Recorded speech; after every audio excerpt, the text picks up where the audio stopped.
AITA for ending my engagement and calling my fiancé and his mom losers after he tried to move his whole family into our new home.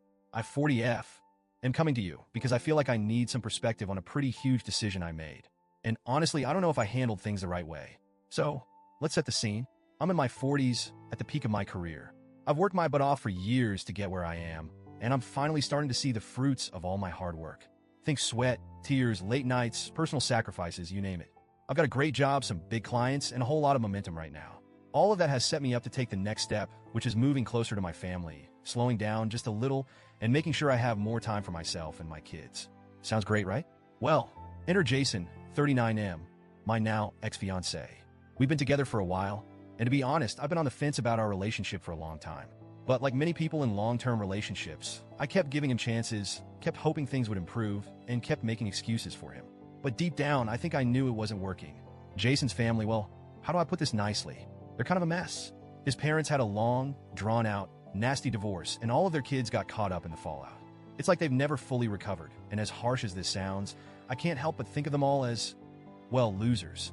Jason's sister got a cosmetology certificate but refuses to work because she insists on being a stay-at-home mom, which would be fine if she was with a partner, but she's not. She's always angry at her ex about child support, and that's pretty much her entire personality now. Jason's brothers are both musicians who can't seem to hold down a real job because they're too busy chasing dreams that don't pay the bills. One of them even sent his baby mama back to her parents as soon as she got pregnant. As for Jason, we've had a lot of ups and downs. Early on in our relationship, he couldn't hold a job for more than a few months. He's always complaining, always looking for the next thing to fix his life, but he never actually follows through with anything.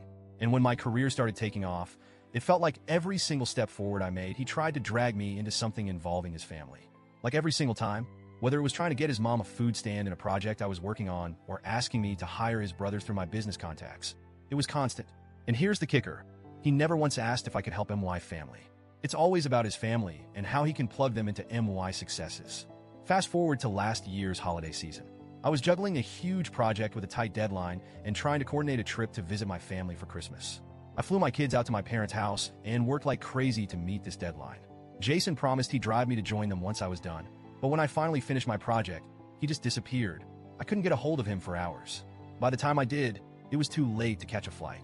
So, I ended up driving myself on Christmas Eve, exhausted and anxious, after crying because he made me wait so long. Turns out, he didn't leave when I needed him because his mom got emotional. That was the first real moment where I thought, I need to get out of this. But I didn't. I stayed. Then things got worse. I started landing bigger clients and making more money, and Jason started getting more and more entitled. He had the nerve to suggest starting a business with his family using MY resources. He wanted me to hire a company he'd create, in name only, mind you, to basically siphon off my hard-earned success. I told him flat out no. It was a huge fight, but I stood my ground. Then, about a month ago, we found a rental property. It was perfect. I need a home office, and we needed bedrooms for my kids. But Jason had this look in his eyes and started talking about needing an extra room. My gut told me something was off, and sure enough, he wanted his entire family to move in with us. His reasoning?